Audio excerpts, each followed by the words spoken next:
Olá, bem-vindos a mais uma conversa com o especialista. Estamos aqui hoje com a doutora Denise Derani.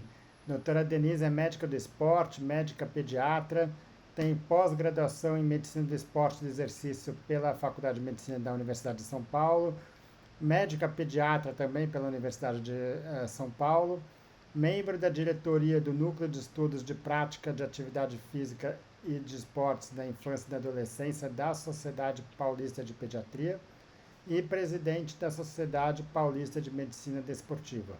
Além disso, é médica colaboradora do Comitê Paralímpico Brasileiro. Então, Denise, bem-vinda, obrigada pela disponibilidade. E a ideia é estar conversando com você a respeito da avaliação pré-participação esportiva no jovem atleta. Sim, eu que agradeço aí o convite. É um tema bem interessante que eu gosto muito de estudar e de falar. Então, vamos lá, o que você gostaria de saber? Ótimo. Bom, para começar, Denise, assim, a atividade física na primeira infância é uma atividade muito lúdica, recreativa, muito mais uma brincadeira, né? E aos poucos Deveria ela. ser, né? Isso, deveria ser pelo menos. Aos É, poucos ela vai ganhando mais intensidade até começar a virar uma coisa mais de rendimento competitivo já próximo da adolescência, né? isso, A partir de que idade que a avaliação médica de rotina desses jovens atletas é indicada e qual que é o objetivo dessa avaliação pré-participação? Então, a gente nos conceitos, a gente não tem uma idade fixa, a partir dos 5 anos, a partir dos 6 anos, a partir dos 10 anos. A gente pede para que essa avaliação médica pré-participação seja feita quando a criança começar a integrar em esportes organizados, né? Como ela quando tiver uma atividade regular de esportes, por exemplo, ela joga um futebol com o grupo, vai para alguma competição escolar, alguma, mesmo que seja de forma lúdica, tá? A gente pede para que essa avaliação seja feita. Geralmente, depois dos 6, 7 anos que a gente faz uma avaliação pré-participação esportiva na criança. É, e aí você queria saber o que ela... A avaliação pré-participação esportiva da criança nada mais é do que uma avaliação médica, uma avaliação pediátrica, mas com algumas particularidades. Por quê? Porque qual que é o objetivo dessa avaliação médica pré-participação? O principal objetivo é descartar patologias que possam levar a complicações sérias e até a morte súbita dessa criança. Então, descartar patologias que contraindicam a prática esportiva, tá? Ou então que tem contraindicações relativas dessa prática esportiva. A gente tem outros objetivos nessa avaliação pré-participação. Com essa avaliação pré-participação, a gente formalmente a gente vê avaliação nutricional, que é muito importante, vê os aspectos de saúde da criança, aspectos de saúde mental, como essa criança interage com a família, com os técnicos, né? A gente vê também os aspectos físicos, alguma predisposição à lesão, alguma deformidade corporal que possa ocasionar, dar chance de mais lesões, né, durante o esporte, avaliar outras condições clínicas que possam contraindicar naquele momento o esporte, só aquele momento ela não pode fazer, ou então que possam contraindicar relativamente alguns esportes só. Alguns esportes essa criança não vai poder participar. Eu não sei se deu para ser claro assim. E outra coisa é identificar no adolescente, no púbere, né? São a avaliação do desenvolvimento puberal dessa criança, porque a puberdade, que é o componente biológico da adolescência, ela é uma fase muito crítica, né? Que é o período de estirão de crescimento dessa criança. Então, o perigo nessa fase são lesões de cartilagem, e também quando você. E déficit energético. Por quê? Porque a gente tem que pensar que a criança, diferente do adulto, ela tem um gasto de energia apenas para o crescimento. Então, não é. Ela vai. O exercício vai gastar 100 calorias. Então, ela tem que consumir 100 calorias. Não é assim que a gente deve pensar. O exercício vai gastar 100 calorias, mas a criança ela tem que repor, além dessas calorias do exercício, as calorias que ela consome para o próprio crescimento dela. E a outra, e é importante, às vezes, a gente reforçar que, muitas vezes, a avaliação médica pré-participação esportiva dessa criança, muitas vezes, principalmente em países mais subdesenvolvidos, é uma das chances de porta de entrada para o sistema de saúde, para uma avaliação clínica geral. Basicamente é isso. Legal. E bom, e lembrando, você fala em mundo subdesenvolvido, mas mesmo no mundo desenvolvido, a gente sabe que as crianças pequenas, elas costumam seguir muito bem as recomendações da Sociedade de Pediatria em termos de frequência de consulta, tudo isso. E mesmo quando a gente vai pegar classes mais altas, a gente sabe que quando começa a chegar próximo da adolescência, grande parte dessas pessoas elas deixam de ter um acompanhamento médico de rotina, né? Então, Falar, a criança já cresceu, tá tudo bem com ela não tá doente, já passou aquela fase, né, de bebezinho, de pegar infecções, e esquece realmente de levar para acompanhar o crescimento, o desenvolvimento, que é bem importante, pelo menos depois dos 6 anos, 7, uma vez por ano, tá? E se tiver algum déficit de crescimento nutricional, ser com mais frequência. Eu digo assim, países subdesenvolvidos, por quê? Porque às vezes é muito difícil, não por talvez, não é descuido, que eu acho que a vida é tão corrida, né? Por esquecimento dos pais, porque a criança está bem, mas às vezes é difícil conseguir uma vaga, né, no pediatra, ou que ela seja bem avaliada. E para uma avaliação esportiva, a criança tem que ser muito bem avaliada, né? sim, é uma barreira a mais aí, né? É uma barreira a mais, Vamos lá. sim. Legal. Bom, então assim, basicamente a gente, dentro do que você falou, a gente vai colocar como um objetivo central que é de avaliação cardiológica, que é para saber que aquela criança não vai morrer, né? Não vai ter um mal súbito, Exato. não vai ter alguma... E aí você tem outras avaliações ortopédica, nutricional, saúde mental, que vai estar que são que podem ser afetados pelo esporte, a gente vai estar discutindo isso, né? E que aí é uma Sim. oportunidade de você tentar minimizar esses danos e fazer a atividade física ser mais saudável, né? Sim. Agora, O pensando nesse importante. primeiro objetivo que você colocou, que é a avaliação cardiológica, pensando em evitar um mal súbito ali, né? Uma frase que a gente ouve muito disso é: ah, mas o meu filho é super saudável, ele está sempre fazendo atividade, correndo, fazendo tudo, não tem nenhum problema de saúde. Precisa fazer essa avaliação cardiológica? Precisa, porque algumas das. É claro que a morte súbita em criança é rara, tá? É muito rara, mas quando ela vem, ou no jovem atleta, geralmente no adolescente mais velho, né, próximo do adulto, ela é devastadora, porque é um jovem que faleceu, né? Então, é um jovem que teve uma complicação. E às vezes, muitas dessas patologias cardiológicas, elas são silenciosas. Às vezes são patologias congênitas, arritmias não detectáveis, e quando elas vêm, elas podem vir de uma forma drástica. Então, é sempre importante descartar essas condições, né, de cardiopatias. E também,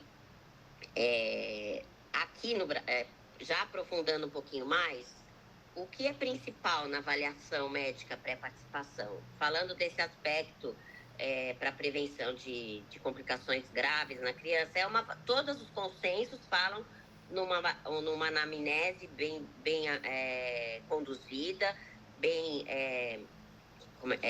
detalhada, que nisso você já pode excluir até 70% das condições de cardiopatia.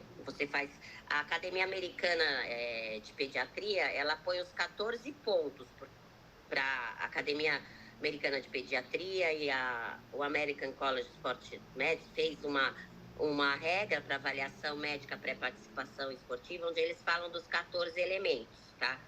E 10 desses elementos estão na anamnese. São alguns questionamentos, algumas questões que são colocadas para a família, sendo que 10 dessas questões estão na anamnese.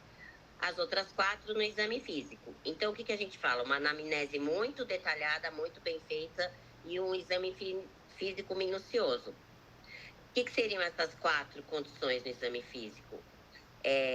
A ausculta de algum sopro cardíaco, aspectos de Marfan, que é uma síndrome que contraindica a prática esportiva, principalmente a prática esportiva de alto rendimento, que essa síndrome de Marfan, ela pode dar uma estenose aórtica, né?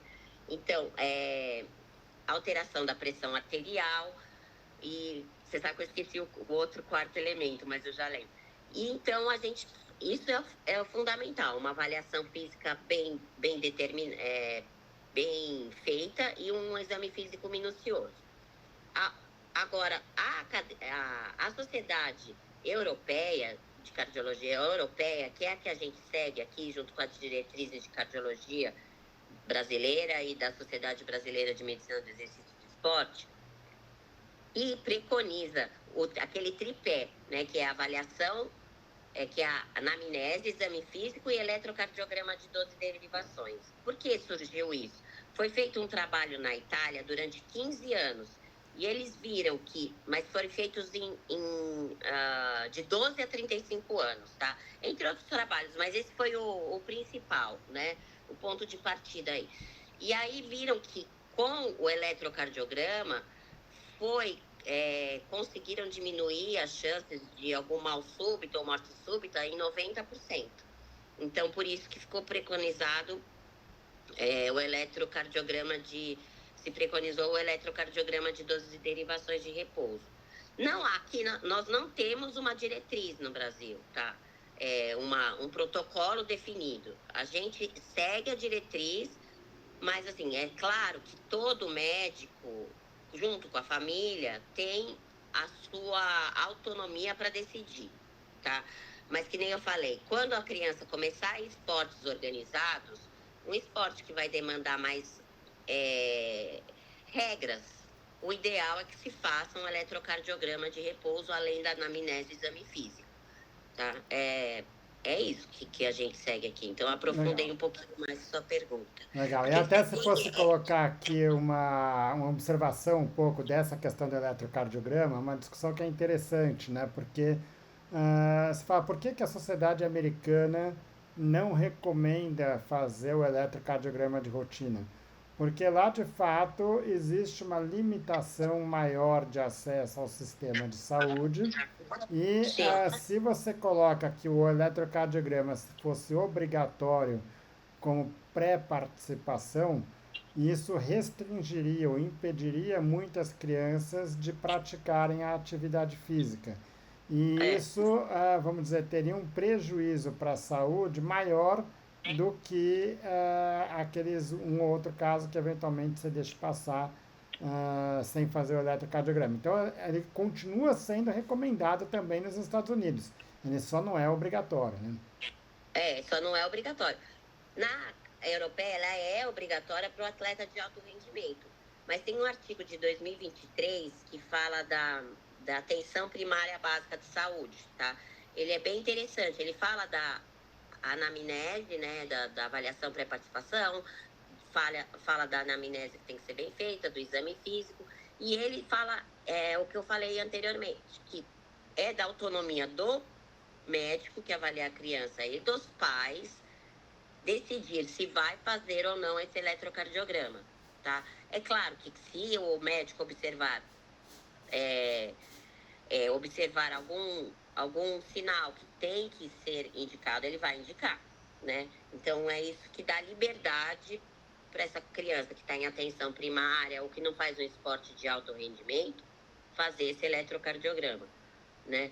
Nos Estados Unidos, parece que nem as crianças que fazem esporte competitivo, nível colegial, college, universitário, também não é indicado. Mas acredito que, como tem estrutura dentro do Comitê Olímpico Internacional, aquelas que estão integradas no esporte olímpico, elas provavelmente fazem, entendeu? Porque os americanos falam muito do alto custo, né, do exame também. Se você for fazer em todos os atletas dos Estados Unidos, você vai ter um alto custo para a saúde. Então, é realmente isso. Eles acham que colocam na balança e vê que não tem necessidade porque o protocolo de anamnese e exame físico deles é muito bem detalhado, né? Legal. Mas, Agora, enfim, agora, acho que deu para entender um pouquinho. Quer dizer, a questão é indicado, eventualmente, se você não tem acesso, não vamos deixar aquela criança sem fazer atividade física porque não tem um eletrocardiograma, né? mas assim, a partir do momento que ela vai entrar para uma competição, é difícil você estabelecer na criança o que seria um alto rendimento, né, para Exato, ela, exato, exato. porque ela não tem a percepção do esforço. Às vezes ela está numa estrutura de treino que às vezes é mais alto, tem maior alto, Exigência mais, física, vamos dizer assim, mais maior a do que. exigência física dela do que se ela tivesse num esporte de, sim, regrado, com técnico, por exemplo, uma interclubes. Às vezes ela vai lá, todo dia ela joga futebol, ela é competitiva, ela quer ganhar, então ela vai e ela faz, ela se dá o máximo, entendeu? Então é muito relativo a gente saber o que é alto rendimento na criança e o que não é. E o que é importante quando a gente pede um eletrocardiograma? Um eletrocardiograma é importante que quem vai avaliar esse eletrocardiograma? Porque existem. O eletrocardiograma podem dar alguns sinais que no adulto seriam patológicos e na criança não é. Então tem que ser um especialista ou alguém que entenda bem do eletrocardiograma para não descartar não tirar essa criança do esporte por um falso positivo, entendeu? Legal, acho que isso que você colocou é muito importante, né? Porque a gente vê isso em adulto e criança, pessoas que são excluídas da atividade física por uma alteração fisiológica do atleta, o que a gente chama de coração do atleta, né? É Obviamente que a verdade. gente está falando isso normalmente uma pessoa que já está num rendimento um pouco maior, né? Que vai É, ter realmente essas adaptações cardíacas pela atividade física, né? o atleta chega no pronto-socorro, que aí vai estar com febre, com dor de cabeça, foi por uma infecção viral, aí o médico lá vê que tá 38 de batimento cardíaco. Olha, nossa, né? Aí eles querem, falam, 38, tá? Pensa que tá entrando em arritmia de baixo débito, né? Mas não é, Claro. né? Denise, aí só voltando um pouco para a questão de epidemiologia, você falou que problemas cardíacos que levam a risco de vida são raros, né, mais catastróficos. Agora, Sim, uma coisa que eu quero lembrar, assim, eles são raros, mas não são tão raros assim, né? É que grande parte desses problemas cardíacos que teoricamente se deve retirar da atividade competitiva, pelo menos, as pessoas convivem normalmente com elas e levam a vida com isso, e se não é um atleta de alto rendimento, aquilo não vai trazer maiores problemas, mas são problemas que no sim, atleta isso vai trazer. Então, em atleta não são tão incomuns assim, né? E aí a é, gente acaba recebendo muitas vezes aqueles pais que chegam e falam, pô, ele tá super bem, tá tudo isso e tal, mas pô, lá no clube pediram um atestado médico. Você consegue fazer isso para mim? Como se fosse uma coisa mais assim, protocolar, burocrática, no sentido de que, sim, olha, sim. isso é só para poder constar e poder competir no clube, né?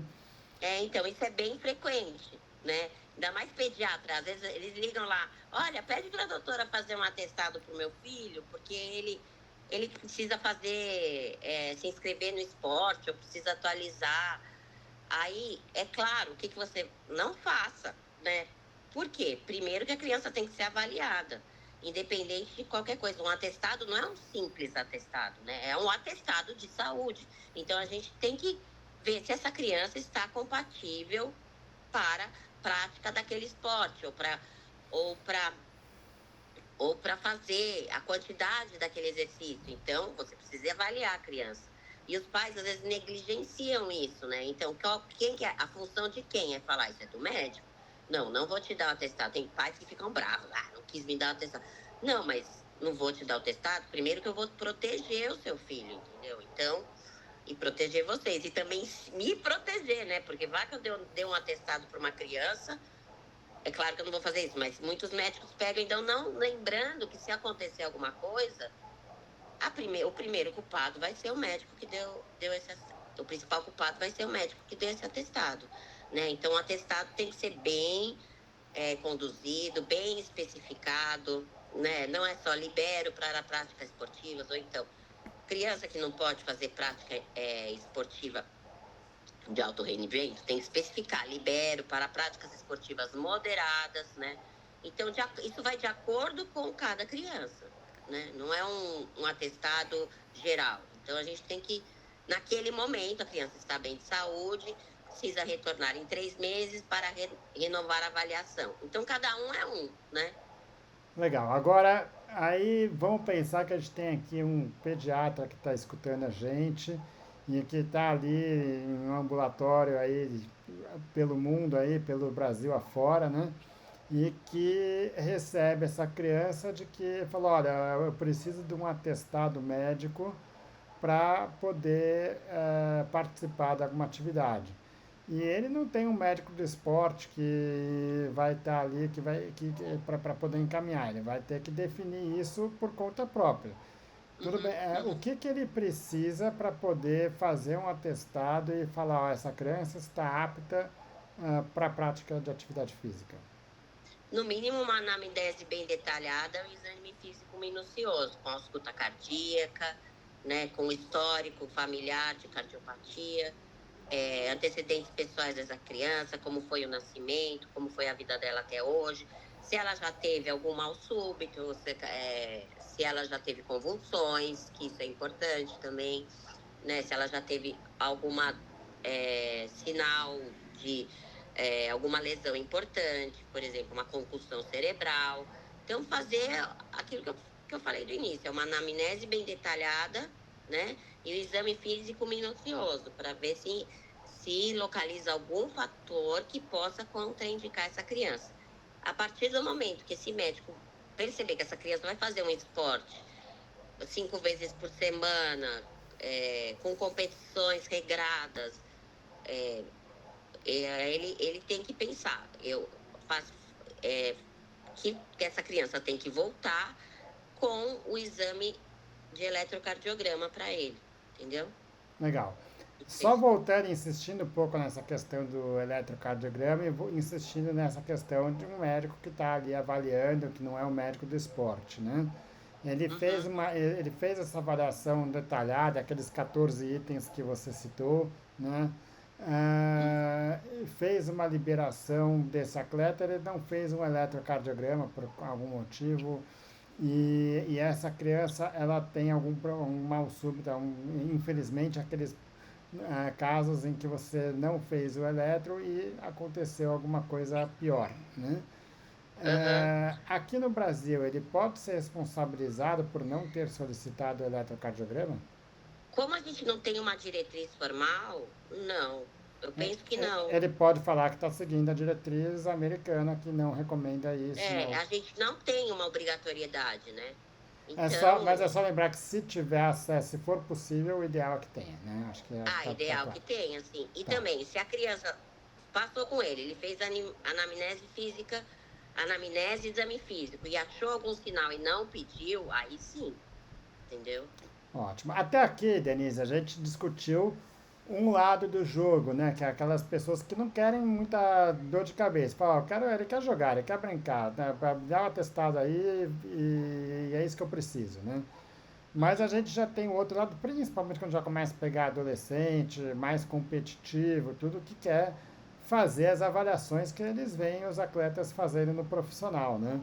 Sim, Um sim. deles é o teste ergométrico ou o teste ergoespirométrico. Esse teste ele tem indicação de ser feito na criança ou no adolescente? Quando que isso pode ser feito? Qual que é a indicação?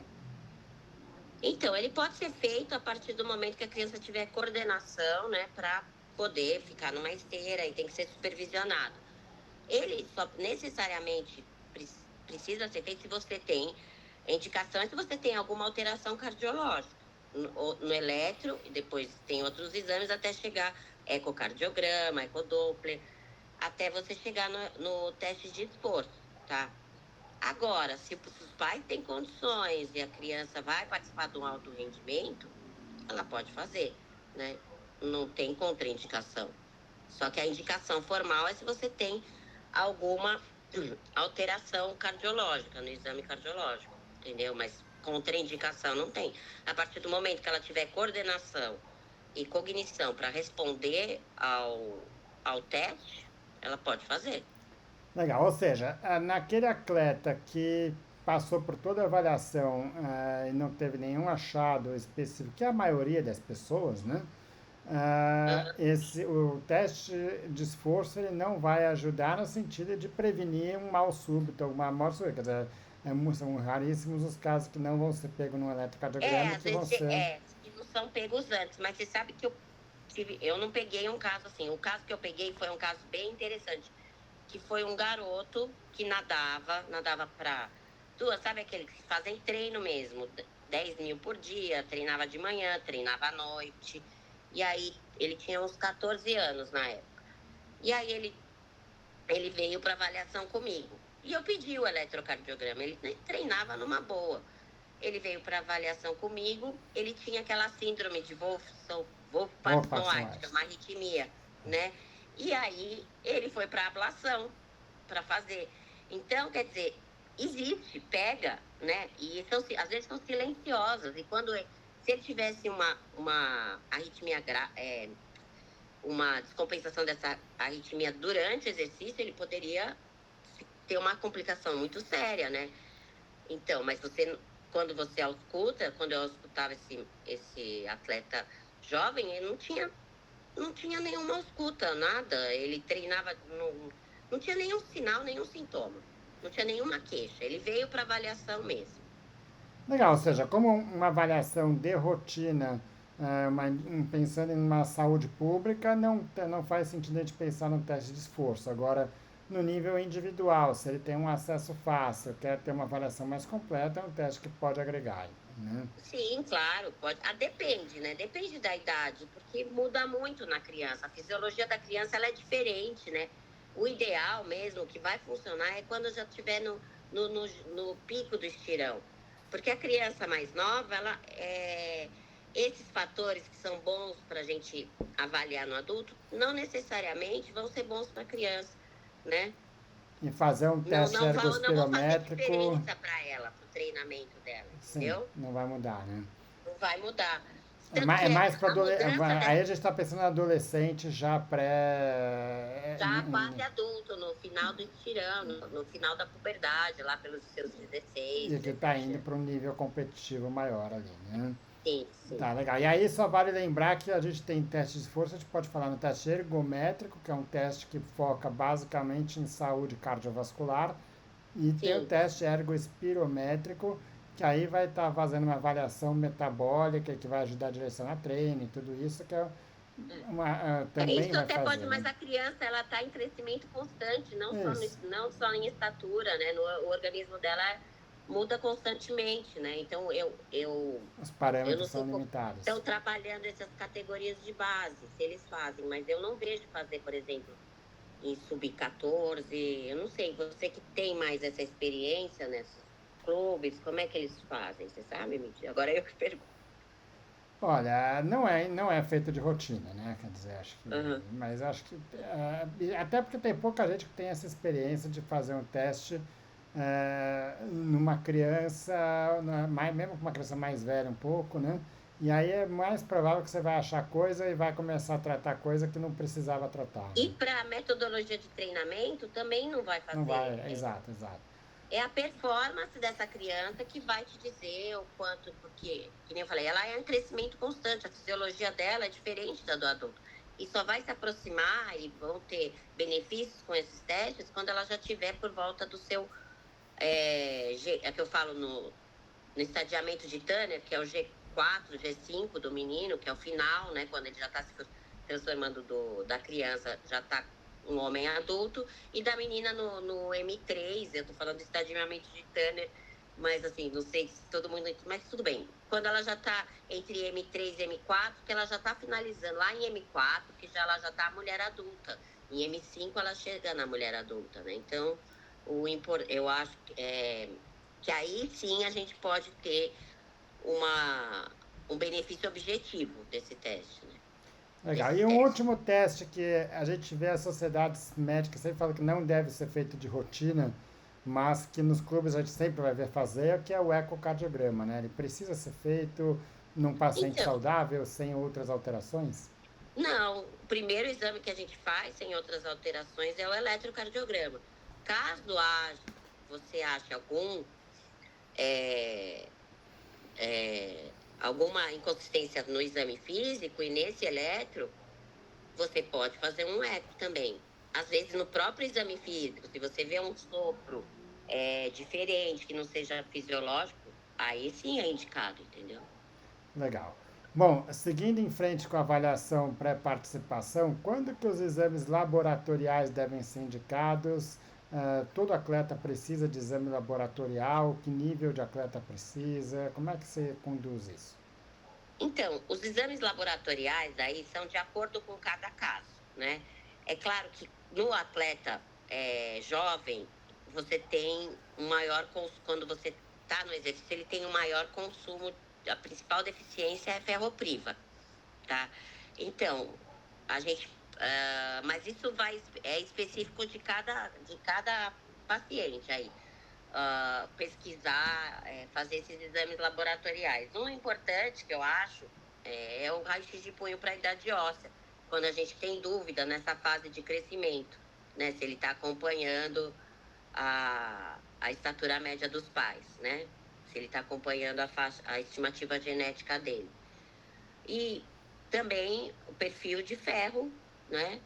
Se ele tem alguma patologia ou teve, por exemplo, uma mononucleose, aí fazer uns exames de sorologia, porque nessas condições ele tem que ficar fora de atividades de contato, né? Então são casos específicos, né? Depende de cada atleta, depende dos sintomas que ele traz quando ele vem em consulta. Isso aí o céu é o limite, né? A Tá, gente mas, pode. mas, mas vamos pegar aquele atleta saudável, que não tem nada, não tem queixa. Adolescente é o adolescente, né? Que não tem queixa, não tem nada, quer jogar bola, né? Tá super bem. Não precisa de exame laboratorial. Não tem nem, que nem eu falei, não tem uma formalidade, não tem um protocolo formal. No adolescente em crescimento, eu sempre gosto de pedir um hemograma com perfil de De ferro, ferro, tá. né? Então, porque é o consumo para o crescimento. Então, acho que e a principal deficiência do adolescente é a ferropriva, porque ele está consumindo justamente por conta do crescimento. Fazer uma avaliação nutricional, porque quando se você é criança, além de estar saudável e tem uma boa nutrição, a chance dela ter alguma deficiência nos exames, alguma alteração nos exames laboratoriais é rara, né? Agora, um exame que eu sempre, gripado, por exemplo, fazer testes, né, de Covid, testes de influenza, não deixar treinar com febre, por conta de miocardites, né? Ótimo. Agora, lembrar aí também, na questão do perfil do ferro que você falou, né? Que a criança, o adolescente, no estirão do crescimento, consome mais ferro, né?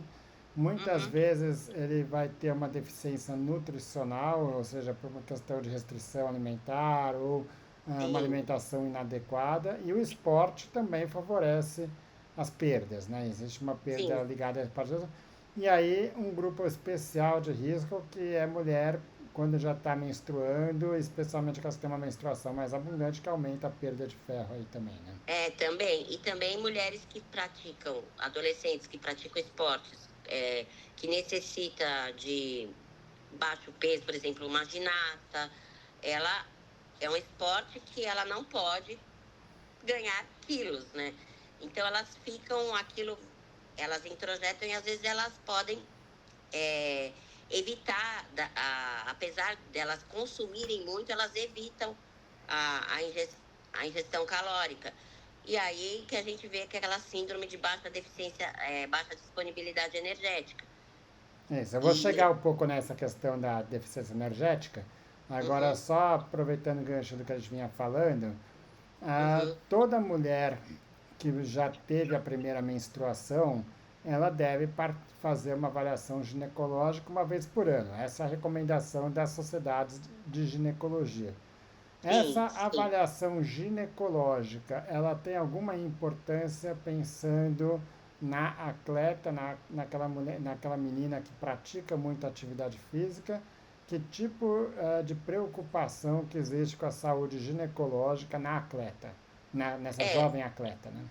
primeiro você vai ver a genética da família, né? De idade da menarca da mãe, da puberdade do pai. Menarca que a gente fala é a primeira menstruação, né? Se essa criança, essa jovem, essa menina tiver com uma menarca atrasada por volta dos 15, não teve a primeira menstruação, ou se ela já teve e agora ela não tem com frequência, que a gente fala uma menorreia.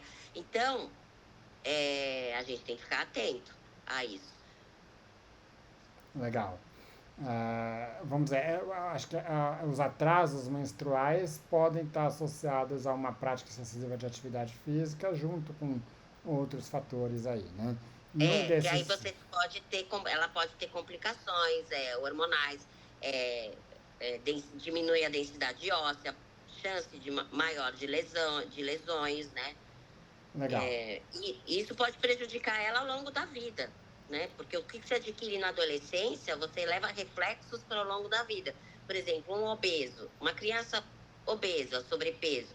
Se ela na adolescência ela continuar com sobrepeso ou obesa, isso, a chance dela ser um adulto obeso ou com sobrepeso vai ser maior do que uma criança que não chegou, que chegou um peso bom para a estatura, entendeu?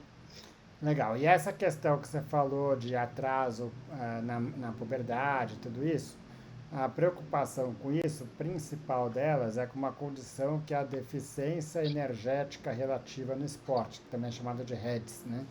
Que é É uma isso. síndrome que se caracteriza por uma baixa aporte calórico, né? E Aham, que vai levar a uma série de consequências clínicas, entre aham, elas na mulher a questão menstrual, né? aham. Sim. Ah, por que é que essas jovens atletas são tão vulneráveis para uma deficiência energética e quais atletas que isso gera maior preocupação? Então, porque tem também a questão é, do esporte praticado, né?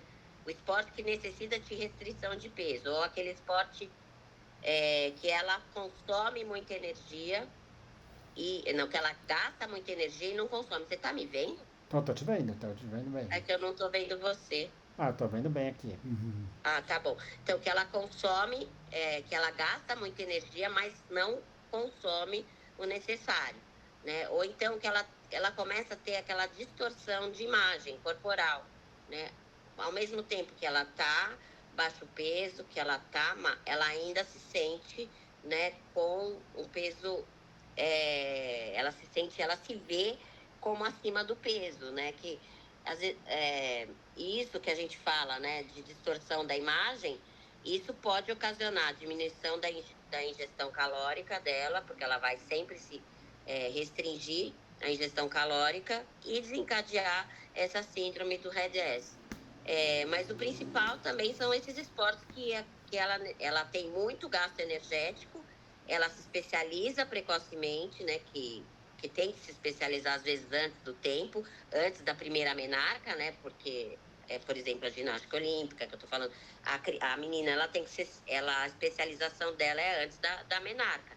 E se ela não tiver um bom aporte calórico, devido ao grande gasto energético que ela tem, ela pode entrar nesse quadro de Red S. Legal. Eu respondi E sua pergunta. não, acho que sem dúvidas. E aí eu só colocaria aí mais dois pontos, né? Que primeiro, que a menina adolescente, primeiro, ela não tem o conhecimento, a base da nutrição que muitas vezes o adulto tem. Então, o adulto entende, ainda mais atleta, adulto atleta, ele entende minimamente sobre nutrição. Normalmente, essas meninas de 14, 15 anos não entendem nada, né? Então, vão É, fazer coisa da cabeça dela, perguntando para a amiga dela que não sabe, que sabe menos ainda é, do que ela, né? E é, acaba entrando essas coisas erradas. E o outro é, ponto é que são meninas que elas precisam de mais energia, porque elas precisam de energia para o esporte, para o desenvolvimento dela. Quer dizer, o pro adulto já está desenvolvimento dela, formado, né? exato. Isso Então, também acontece com os meninos, né? E se você vê essas meninas que fazem esse esporte, elas de alto rendimento, geralmente elas têm um acompanhamento dentro dos clubes, né? Dentro das federações, elas têm um acompanhamento mais de perto. Tem nutricionista, tem psicóloga, né? é, Mas o problema às vezes é aquela atleta que não é tão profissional, né? Que às vezes ela pode até gastar mais e consumir menos. Não tem tanta orientação, né? legal. E vamos E os dizer que no meninos, esporte de base, fora o futebol, você não tem esse suporte de equipe médica. Vamos dizer, esporte talvez no nível olímpico tenha e no futebol, né? eu tô Fora falando, isso, não mas tem, né? é. Mas não Exato. tem. E o que eu vejo assim, então, para mim o mais perigoso não é o atleta que está em nível olímpico, é o amador, né, que a gente fala amador, mas é o atleta que não está ainda em nível olímpico. Para mim, são mais perigosos em todos os aspectos, porque não tem um acompanhamento formal, né? Eles escutam muito a mídia, eles não têm, os meninos também, quando começam a academia, ouve o amigo, vê que o amigo, o amigo já tá forte, o amigo de 14 anos, ele tem 14 e outro também, o de 14 lá tá forte, ele tá magrinho, mas ele não sabe que o outro pode ter sido um maturador precoce, né? Entrou antes na puberdade, e ele ainda vai entrar. Então, eles começam essa fase da comparação, né? A adolescência, eles começam a se comparar uns com os outros. Só que o desenvolvimento é muito individual, né? Tem meninas que vão menstruar aos 12, outras aos 9, que tá dentro da curva, mas tá, não, é uma maturadora precoce, né? E não é puberdade precoce, é maturação precoce. Puberdade precoce na menina é antes dos 8, tá? E meninos que vão entrar também nessa fase de entre 12 e 13 anos e outros só com 15. E as meninas também, do mesmo jeito. Isso vai da genética, né? De cada criança e também, às vezes, fatores ambientais também influenciam, mas a genética sempre predomina. Legal. E aí você pega esses meninos, vamos dizer, né? Esses maturadores tardios, mas também todos eles, né? Aquela preocupação do atleta, do jovem atleta de que precisa ganhar força, precisa ganhar massa. É, E aí é. vai ver aquele desenho do Popeye, né? Que come o espinafre, na hora já ganha força, sai correndo. Antes Igual fosse eles, espinafre só, né? e aí vai pensar o quê? O que que tem o espinafre de hoje? São os suplementos, as proteínas, o whey protein. Isso não está nem falando aí de hormônios, que aí é uma outra conversa que, obviamente, que é muito mais complicado. Mas eles Mas estão sujeitos a não, isso mesmo. estão sujeitos, mas acho que aí, aí é uma outra discussão, a gente tem até discussões sobre isso, né? Mas obviamente que não tem nenhuma recomendação, né? Nem para adulto, nem para Não. A criança gente nesse. tem uns casos assim extremos que tem indicação formal. Exato, Por exato, exemplo, exato, mas aí a gente tem indicações formais, por exemplo, a GH, e são pouquíssimas, tá? Pouquíssimas, né? sim. Assim, eu acho que eu conto numa mão só.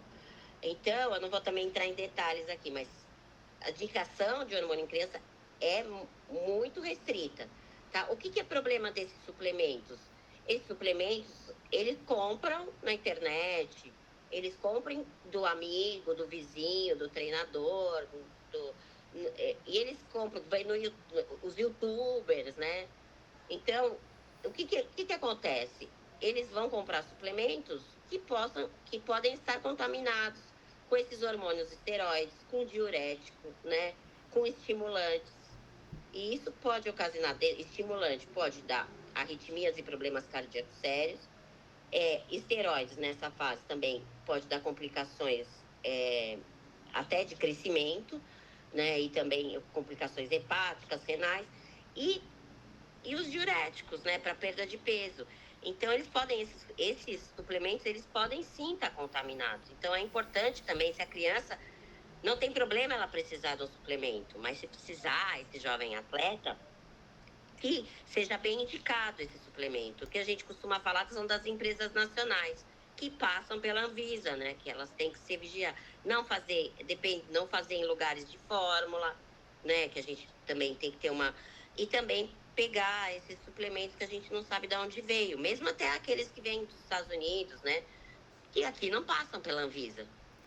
Legal. Bom, e aí, assim, essa é uma área que, vamos dizer, até a Anvisa ela tem uma regulação melhor do que os Estados Unidos para isso, né? Os Estados Unidos são Sim, muito do que a menos FDA regulados, tem, acho que esse é um ponto, né? muito melhor. Mas, É, assim, primeira coisa que eu queria colocar, tirar um pouco do nosso corporativismo também, porque tem muito médico indicando isso, né? Você falou de amigos e preparador físico, e tem muito médico indicando isso daí de uma forma errada também, né? Então, vamos colocar exatamente, esse ponto. E isso que você falou da contaminação de suplementos, só para quem não tem essa ideia tão clara, isso é um problema muito sério com suplementos alimentares. E, inclusive, mesmo que você pegue as melhores empresas, tudo certinho, a gente vê quantos atletas olímpicos que foram suspensos por doping e que colocaram a culpa no suplemento, e de fato isso é real, não é uma desculpa deles. Os suplementos são muitas vezes contaminados exatamente. e o Comitê É, Olímpico não recomenda nenhuma marca de suplemento, ou seja, se quem fizer por conta e risco. Acho que esse é um ponto que é, precisa ser eu entendido, acho que né? por isso que eu me preocupo mais com os atletas que não estão no esporte olímpico, porque eles fazem o que puder, porque o atleta olímpico ele tem que se cuidar, né, nesse aspecto, ele não pode, porque ele vai ser que nem, né, diz o código da WADA, ele vai ser responsável por tudo aquilo que ele toma. Então não vai falar, foi contaminado, o problema é seu. Quem mandou Exato, você tomar, não é isso? exato. Então, Agora, é, Denise, eu falaria de um outro problema que vai além da suplementação, da contaminação, desses riscos ligados diretos ao suplemento, né? Mas o uhum, atleta, quando você pega um menino de 15, 16 anos, que é quem está mais vulnerável, né? Esses suplementos, a suplementação mal feita, ah, tudo isso, são aham, atletas que eles estão numa fase que a gente fala que é aprendendo a competir, né? É uma sim, fase em que eles vão entrar num esporte, estão entrando num esporte já mais competitivo, né? E quando a uhum, gente fala em aprender a competir, não é só aprender. O atleta de alto rendimento, ele precisa ter técnica, ele precisa ter tática, mas ele precisa dormir bem, ele precisa comer bem, ele precisa saber como se comportar em viagem, ele precisa saber como se comportar com a imprensa e tudo isso, sim, né? E na sim, alimentação, quer dizer, se com 15 anos ele está comendo, está usando proteína de suplemento para poder suprir a demanda dele, quando é que ele vai aprender a comer direito, né? Quer dizer, quando é que ele vai aprender como que ele faz para comer certo com comida real. Tudo sim, bem, sim, usar o é, suplemento, uma coisa eventual, porque tem uma necessidade, ok. Mas o que a aham, gente vê é o contrário, né? Sendo suplemento, a comida é para complementar o suplemento, né? Porque aham. a base muitas vezes é o suplemento, né? Ah, desculpa que eu saí lá, que estava bem quente, eu vim aqui Ah, para não, fora. vamos lá. Então, vamos podemos continuar. Aí, o porquê que é suplemento? Porque é suplemento, não é alimentação. A base é alimentar, né? A base é alimentar. Então, é, tem que ter uma balança equilibrada, né? A ingestão do alimento e o gasto energético. Então, se você tiver uma alimentação boa, bem equilibrada, não há necessidade de suplemento. Mas o que acontece hoje em dia? A vida é corrida, né? Dessas crianças, elas vão para escola, elas saem, elas vão treinar, aí depois vai para casa, tem que estudar, aí tem o pai, aí tem o técnico. Não, você tem que ser bom, porque você não sei. Então, o que pode? Isso aí leva ao esgotamento, né, da criança. Então, Certo. o importante, às vezes, às vezes o suplemento é necessário, né? Mas tem que ficar atento mesmo ao que for, ao que vai usar de suplemento e se, porventura, esse jovem atleta vai passar por algum controle de dopagem. Legal. Mais uma vez, quer dizer, é o que você falou, né? Tem indicações, né? Mas, inclusive, uma indicação maior até no atleta jovem, que ele vai sair do treino e vai para a escola e às vezes não consegue ter uma refeição adequada, às vezes ele está no intervalo fazendo uma competição, um treino forte ali e ele não Sim, consegue ter uma alimentação regular adequada naquele momento. Vamos entrar com suplemento, acho que isso está ok, né? Mas o que a é, gente vê muitas vezes é as pessoas discutindo: ah, mas eu tenho que tomar 20 gramas ou 30 gramas do whey protein. Mas o que você come, né? Quer dizer, o que você tem por trás disso? O que você gasta? é. O suplemento vira o ponto de partida, né? Não o ponto de chegada. Porque eu não sou assim, né, nutricionista, mas a gente sabe que você tem um cálculo de ingestão proteica para o atleta, né? Mesmo para o atleta jovem. Existem cálculos, os nutricionistas sabem muito bem fazer esses cálculos de gasto energético, né? São fórmulas e a gente pode fazer também, entendeu? Mas a ingestão proteica é muito importante no atleta de alto rendimento, né? E Legal. existem cálculos para esses, de acordo com o gasto da atividade, o gasto do crescimento e a ingestão proteica, entendeu? Legal. E aí, só para completar aqui, Denise, eu queria retomar um ponto que você colocou lá no começo, né? Que a avaliação pré-participação da criança é talvez um momento ideal para se pensar em uma série de avaliações e entre elas a questão de saúde mental, né? De saúde emocional, porque Sim, o esporte, ele envolve um risco aumentado. Quer dizer, transtornos emocionais são muito comuns no adolescente, vamos começar por aí, né? Mas o sim, atleta, ele tem fatores de risco que são muito próprios do esporte, né? Por que é que é. o esporte coloca esses jovens em um risco de um burnout, de algum problema, algum transtorno emocional? Então, isso vai também é muito individual de cada criança, tá? E eu até te falar que isso a gente tem que pensar nem tanto no adolescente, a gente tem que pensar também naqueles que é aquela criança que se especializa precocemente. Por quê? Ela está praticando um esporte, um único esporte com objetivo de rendimento, né? Então você tem que pensar que ela está perdendo, o que eu digo, perdendo o seu tempo livre, o seu tempo de brincar, o seu tempo de se exercitar de uma forma mais lúdica, que a gente fala, que é o ideal em algumas faixas, nas faixas etárias antes do estirão, e durante o estirão às vezes também.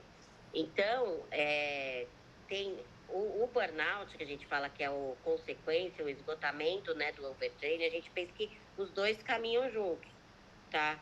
Mas o que pode ser overtraining vamos supor, para uma criança, para o João, ele pode treinar igual o Pedro, mas o João pode entrar em overtraining, o Pedro não. Por quê? Não foi o excesso de treinamento, foi às vezes a exigência que essa crianças perfeccionistas, ou a exigência da família, ou então a quantidade de sono que ela não tem ou tem, a, a qualidade, a quantidade nutricional que um tem, outro não tem, entendeu? E a gente sabe que no adulto, um dos principais fatores de overtraining, além do excesso de treinamento, é a falta de sono, né? Um sono inadequado. Mas na criança é muito difícil especificar, né? A gente sabe que é um conjunto de fatores. O burnout, ele não vem só com excesso de treinamento, esgotamento pelo treinamento, não. É um conjunto de fatores. E a gente sabe que crianças mais perfeccionistas têm maior chance de ter um burnout. Especialização precoce dá maior chance de burnout. Porque você está exigindo dessa criança algo que ela ainda não tem, né? Nem fisiológica, nem cognitiva, e ela está abrindo mão de algo que ela deveria ter, que é brincar, que é se divertir, né? Então, o que a gente quer é que as crianças se exercitem. Exercício não tem discussão, mas a discussão é como se fazer esse exercício. Você entendeu? Ótimo. Eu até vou colocar aqui, quando a gente fala em saúde mental no esporte, claro que qualquer atleta jovem pode ter algum problema de saúde mental, e isso, como qualquer outra criança, né? Isso aí é uma discussão à parte, mas a gente está falando muito da questão do alto rendimento aqui, né? Hum. E especialmente a especialização precoce, que é um fator de risco muito grande para o burnout, para o esgotamento e tudo isso, né? Até Isso pode vou. levar, só para concluir, o que pode acontecer? Abandona o esporte. O Às abandono vezes a criança ou uma poderia ter perda de sido rendimento, né? Claro. poderia ter sido um talento e ela teve tanta sobrecarga durante a primeira, né, antes do tempo que deveria ter sido, e ela abandona esse esporte. Legal. E aí até vou colocar aqui, a gente chegou a gravar um vídeo também com um colega nosso que está junto com a gente na sociedade, que é o Guilherme Dilda, né? Que é Aham. médico da base do Palmeiras, falando justamente sobre essa questão da especialização precoce, no caso do futebol, porque a gente tem muito meio médico, uma crítica à especialização precoce, né? Mas a É, gente sabe que ela é necessária em algum ponto, quer dizer, dentro de uma coisa equilibrada, para se chegar numa excelência, né? Quer dizer, é necessária, não, mas ela faz parte do treinamento desses jovens. E aí a gente colocaria uma situação em que, quando a gente pega as escolas por aí, o que você quer? É que daquelas 100 crianças que estão fazendo, 98 saiam de lá bem, né? Mesmo uhum, que a gente tenha ali um ou outro talento que tenha sido desperdiçado, que poderia ter sido mais estimulado. Quando a gente pega num esporte altamente competitivo, a gente tem 100 para tirar dois. Então, o que acontece com 98 não interessa, né? O que interessa é aqueles dois que sobem para a elite, né? uhum, uhum. Então, assim, quando se tem aí alguém que está nesse nível de esporte de altíssimo nível, competindo com ainda adolescente, criança, é o que eu chamaria a atenção dessa questão de saúde mental. O que, que é? Ele pode precisar, não estou falando que está certo ou errado o treino em alto nível, nesse nível que eles fazem, mas Uhum. são atletas que precisam ser muito bem monitorados, né? Porque se a gente consegue detectar e intervir logo no momento em que aquela criança está passando do ponto, isso vai ser benéfico para a carreira dele, né? Porque ele vai conseguir fazer uma intervenção e manter ele treinando, competindo bem. Se Aham. isso passa desapercebido, a gente vai ver isso quando chegar nas lesões e quando já abandonar o esporte, né?